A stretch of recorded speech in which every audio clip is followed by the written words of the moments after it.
Well, hey everybody, it's me, Eric Kimball, and I'm out here in my mini bed garden on a mostly overcast October day in upstate New York.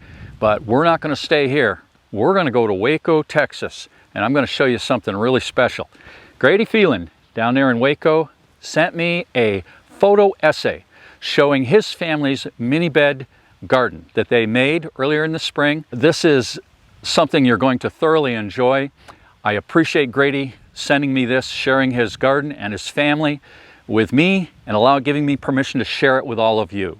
And I want to tell you that what you're about to see is a series of photographs without commentary.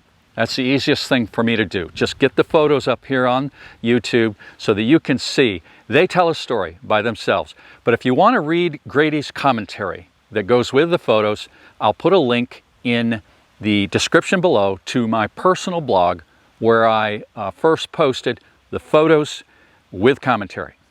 All right, so let's go to Waco.